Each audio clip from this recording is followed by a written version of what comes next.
नमस्कार विद्यार्थी मित्रांनो, आपण इयत्ता 11वी मधील चिटणीसाची कार्यपद्धती या विषयातील प्रकरण 5 जे आहे ते म्हणजे कंपनीचे सभासद हे प्रकरण आपण आज बघणार आहोत. या प्रकरणामध्ये प्रामुख्याने आपल्याला कंपनीच्या सभासदांचा अर्थ, त्यानंतर सभासद विरुद्ध भागधारक, त्यानंतर सभासदत्वासाठीची पात्रता, सभासदत्वाचे संपादन, सभासदत्वाची संपुष्टता, सभासदांचे अधिकार, कर्तव्य आणि जबाबदारी या घटकांचा अभ्यास जो आहे तो अभ्यास आपल्याला करायचा आहे.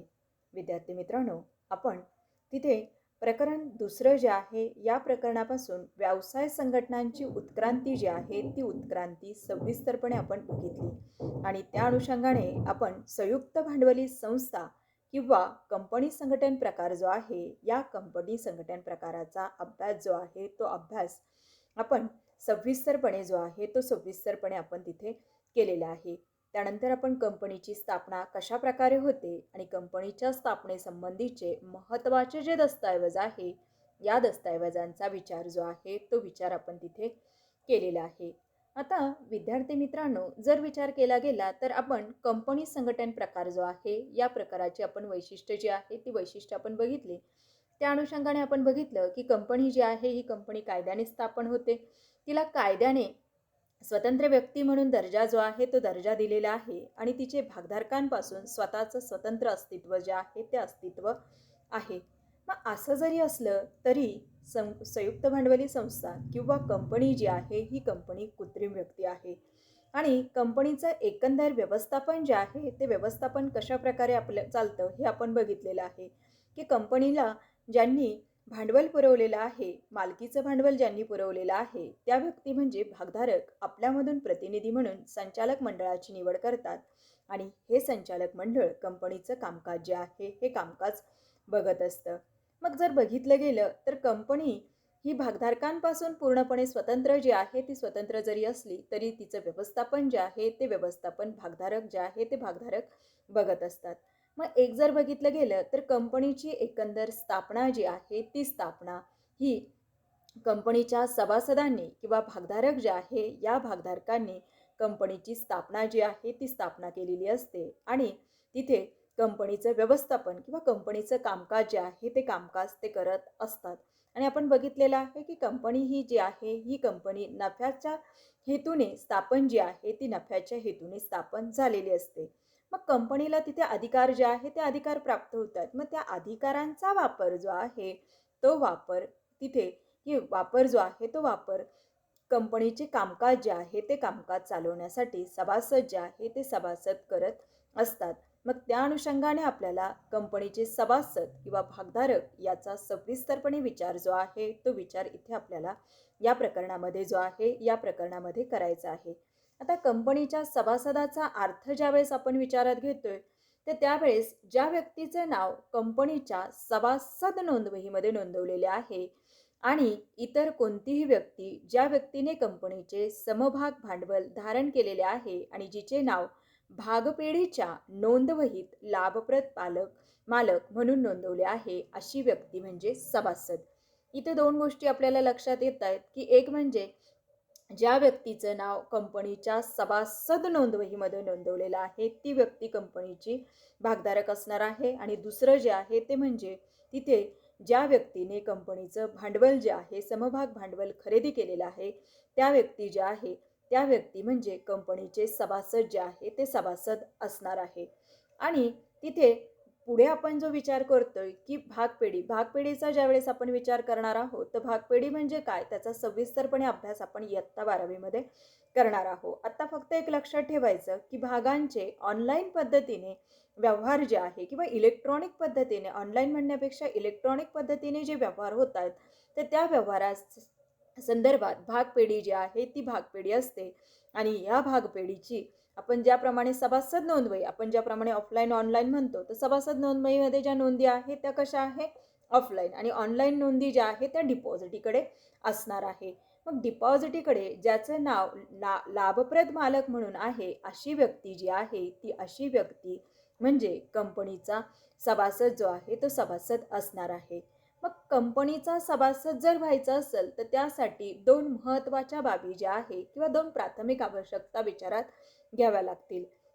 एक म्हणजे कंपनीचे भाग विकत घेण्यासाठीचा लिखित करार जो आहे तो त्या व्यक्तीने करणं गरजेचं आहे, तरच त्याला कंपनीचं सभासदत्व प्राप्त होतं.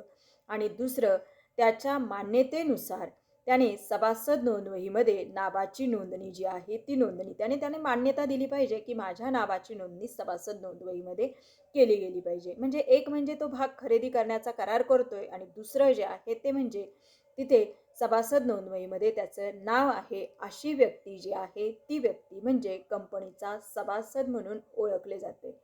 परंतु आपण व्यवहारामध्ये किंवा व्यावसायिक उद्देश ज्यावेळेस आपण तिथे बघतोय तर त्यावेळेस आपण सर्वसाधारणपणे सभासद आणि भागधारक या दोन्ही संकल्पना एकाच अर्थाने आपण तिथे विचारात घेत असतो. सर्वसाधारणपणे एखादी व्यक्ती कंपनीचे भाग खरेदी करते आणि ती कंपनीचं काय बनते, सभासद बनते. आपण बघितलंय की सभासद होण्यासाठी काय आवश्यक आहे, त्याने कंपनीच्या सभासद नोंदवहीमध्ये नाव आणि त्याने भाग खरेदी करणं. म्हणजे त्याने भाग जे आहे ते भाग जर खरेदी केले तर तो साहजिकच काय होतोय, कंपनीचा सभासद बनतोय. म्हणजे सभासद बनण्याचा एक सोपा मार्ग जो आहे तो मार्ग म्हणजे काय, की त्याने कंपनीचे भाग जे आहे ते भाग खरेदी करणे. तो कंपनीचा सभासद जो आहे तो सभासद होतो. भाग खरेदी करतोय म्हणून आपण त्याला काय म्हणतोय, भागधारक जे आहे ते भागधारक असे आपण म्हणत असतो.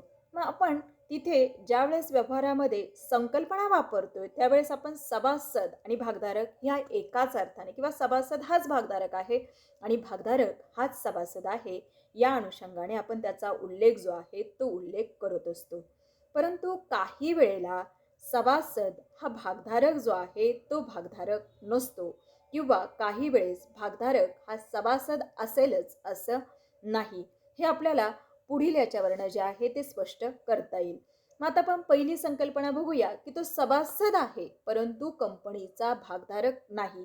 सभासद होण्यासाठी त्याने काय करणं आवश्यक आहे, तर कंपनीचं एक तर भाग जे आहे ते भाग खरेदी केलं पाहिजे किंवा कंपनीच्या नोंदवहीमध्ये त्याचं नाव असणं आवश्यक आहे. म्हणजे या दोन गोष्टींपैकी एका गोष्टीची पूर्तता असेल तर तो काय आहे, कंपनीचा सभासद.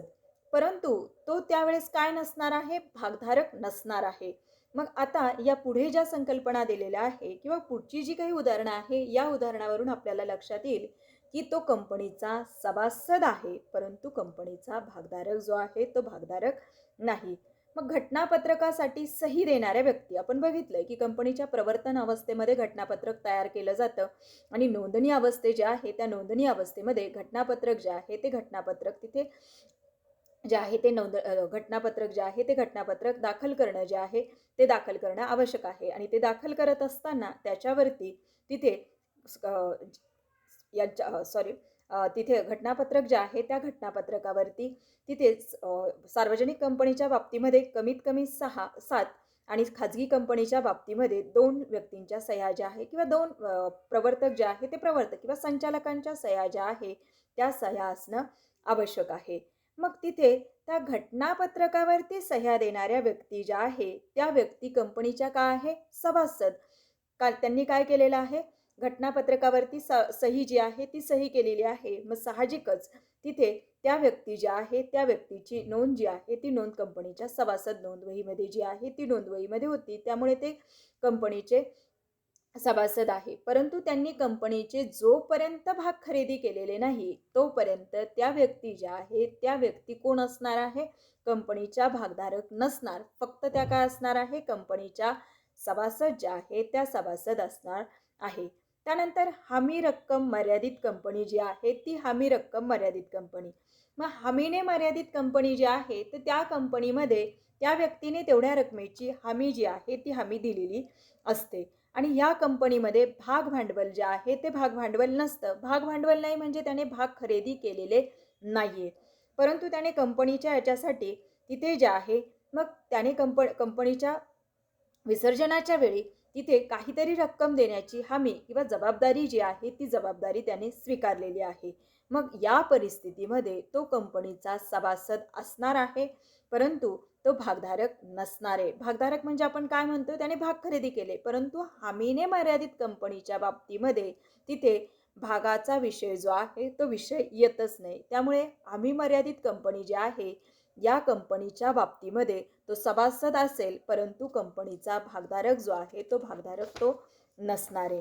त्यानंतर पुढची जी परिस्थिती आहे किंवा पुढचं उदाहरण, मूकसंमतीने सभासदत्व जे आहे ते मूकसंमतीने सभासदत्व. आता मूकसंमतीने सभासदत्व जे आहे तर त्याच्यामध्ये एखादी व्यक्ती जर स्वतःला सभासद म्हणून भासवत असेल आणि त्याच्या सभासदत्वाला मूकसंमती दिलेली असेल, तेव्हा ती व्यक्ती भागधारक नसून सभासदत्वाच्या दायित्वाला जबाबदार धरली जाते.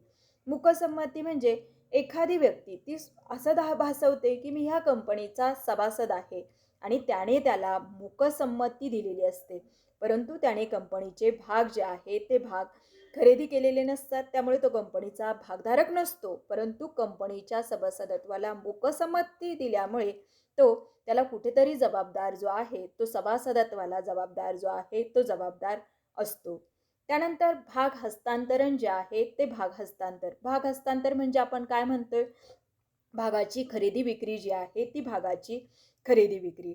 आता भागाच्या खरेदी विक्रीचा जर विचार केला गेला तर एखाद्या व्यक्तीने भागाची विक्री केल्यानंतर त्याचे भाग जे आहेत, त्याने भाग खरेदी केले, कंपनीच्या सभासद नोंदवहीमध्ये त्याचं नाव आलं, परंतु काही काळानंतर त्याने आपल्याकडच्या भागांची विक्री दुसऱ्या व्यक्तीला केली, तर जोपर्यंत कंपनीच्या सभासद नोंदवहीमधून त्याचं नाव काढलं जात नाही तोपर्यंत तो काय असणार आहे, तोपर्यंत तो कंपनीचा सभासद असणार आहे. त्याचं नाव काढून ज्या व्यक्तीने खरेदी केलेले आहे, भाग खरेदी केलेले आहे, त्याच्या नावाची जोपर्यंत नोंद जी आहे ती नोंद केली जात नाही तोपर्यंत तिथे तो कंपनीचा सभासद जो आहे तो सभासद असतो. त्याच्याकडे भलेही कंपनीचे भाग नसतात, त्याने दुसऱ्या व्यक्तीला विकलेले आहे, परंतु जोपर्यंत सभासद नोंदवहीमधून त्याचं नाव काढलं जात नाही तोपर्यंत तो कंपनीचा सभासद असतो. त्यानंतर सभासदाचा मृत्यू जो आहे तो सभासदाचा मृत्यू झाला, आपण मृत्यू झाल्यानंतर एकंदर जी परिस्थिती बघतो तर ती काय होतं, त्याचे कायदेशीर वारस जो आहे त्या वारसाकडे त्याची संपत्ती जी आहे ती संपत्ती संक्रमित जी आहे ती संक्रमित होत असते. भाग सुद्धा आपण काय म्हणतोय, ती भागधारकाची संपत्ती किंवा मालमत्ता आहे. मग त्या भागधारकाचा सभासदाचा जर मृत्यू झाला तर किंवा त्या भागधारकाचा जो आहे तो मृत्यू जर झाला तर तिथे त्याचे भाग जे आहे ते भाग त्याच्या कायदेशीर वारसाकडे संक्रमित होतात. मग तिथे अशा वेळी तो मृत सभासद हा भागधारक नसतो, परंतु भाग संक्रमित होईपर्यंत तो कंपनीचा सभासद असतो. म्हणजे वरती जी परिस्थिती बघितली त्याच परिस्थितीनुसार जोपर्यंत त्याच्या कायदेशीर वारसाच्या नावाची नोंद केली जात नाही तोपर्यंत ती व्यक्ती जी आहे ती व्यक्ती काय असणार आहे, कंपनीचा सभासद जो आहे तो सभासद असणार आहे. त्यानंतर सभासद जो आहे, या सभासद दिवाळखोर झाल्यास, जेव्हा सभासद जो आहे तो सभासद दिवाळखोर होतो, तर त्या दिवाळखोर व्यक्तीच्या बाबतीमध्ये न्यायालयाने तिथे अधिकृत व्यक्ती जी आहे त्या व्यक्तीच्या नावाने तो दिवाळखोर झाला, दिवाळखोर म्हणून त्याला घोषित केल्यानंतर न्यायालय जो आहे ते न्यायालय तिथे एखाद्या व्यक्तीची नियुक्ती जी आहे ती नियुक्ती करत असते आणि त्या नियुक्ती केलेल्या व्यक्तीच्या नावावरती ते भाग जे आहे ते भाग संक्रमित होतात. मग अशा दिवाळखोर व्यक्ती जी आहे ती भागधारक नसूनही तिचे सभासदत्व सुरू राहते. ते भाग कोणाकडे जात आहेत, ते भाग जे आहे ते न्यायालयाने ज्या व्यक्तीची नियुक्ती केली त्याच्याकडे जातात, परंतु तिथे सभासद जो आहे तो सभासद म्हणून कोण ओळखला जातोय, तो दिवाळखोर व्यक्ती जो आहे तो दिवाळखोर व्यक्ती तिथे सभासद म्हणून ओळखला जातो. त्यानंतर दुसरी परिस्थिती जी आहे ती परिस्थिती म्हणजे भागधारक आहे परंतु सभासद नाही, त्याच्याकडे कंपनीचे भाग आहे परंतु तो कंपनीचे सभासद नसतो. मग हे कोणत्या परिस्थितीमध्ये होतंय, तर ज्या वेळेस भाग हस्तांतर होत आहेत त्यावेळेस जो व्यक्ती भाग विकत घेतोय तो कंपनीचा भागधारक असतो, परंतु त्याच्या नावाची नोंद झालेली नसते, त्यामुळे तो कंपनीचे सभासद नसतो. त्यासाठी कायदेशीर प्रक्रिया पूर्ण करावी लागते. तीच परिस्थिती भाग संक्रमण जे आहे ती भाग संक्रमणाच्या बाबतीमध्ये तीच परिस्थिती जी आहे ती परिस्थिती निर्माण होत असते.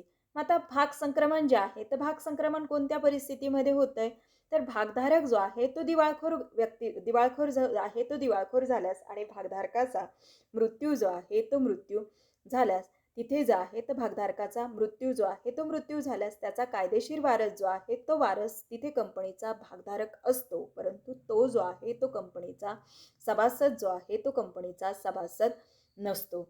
मग अशा प्रकारे भागधारक आहे, परंतु म्हणजे त्यांच्याकडे त्या व्यक्तींकडे कंपनीचे भाग आहेत, त्यांनी भाग खरेदी केलेले आहे किंवा त्यांना ते कायद्याच्या याच्यानुसार किंवा ते त्या व्यक्तीचे वंशज किंवा वारस आहे म्हणून त्यांना ते भाग प्राप्त झालेले आहे, परंतु त्यांना सभासदत्व जे आहे ते सभासदत्व प्राप्त झालेले नाही. मग अशा प्रकारे आपण भागधारक जो आहे तो भागधारक विरुद्ध तिथे सभासद या बाबी ज्या आहे या बाबी इथे आपण स्पष्ट करू शकतो.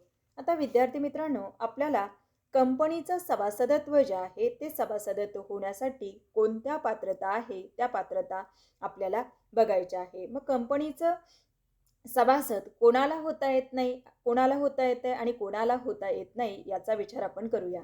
भागाची खरेदी जी आहे ती खरेदी करणं म्हणजे एखादा करारनामा, म्हणजे करारबद्ध होण्यासाठी सक्षम असणाऱ्या व्यक्ती, म्हणजे आपण काय म्हणतोय, भाग जो आहे तो भाग खरेदीचा करार करणं आवश्यक आहे.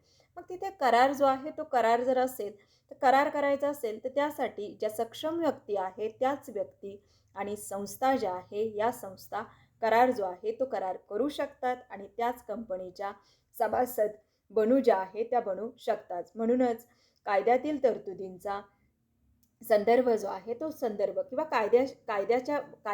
कायद्यानुसार ज्या बाबी आहेत त्या बाबींचा विचार आपल्याला सभासदत्वाचे निकष जे आहे ते निकष बघताना विचारात घ्यावे लागतील. कंपनी कायद्याच्या तरतुदी, घटनापत्रक आणि नियमावलीच्या अधीन राहून कोणतीही व्यक्ती तिथे कंपनीचं सभासद जो आहे तो सभासद बनू शकते. म्हणजे कंपनी घटनापत्रक, त्यानंतर कंपनी कायदा आणि नियमावली याच्या अधीन राहून कोणतीही व्यक्ती जी आहे ही व्यक्ती कंपनीची सभासद जी आहे ती सभासद होऊ शकते.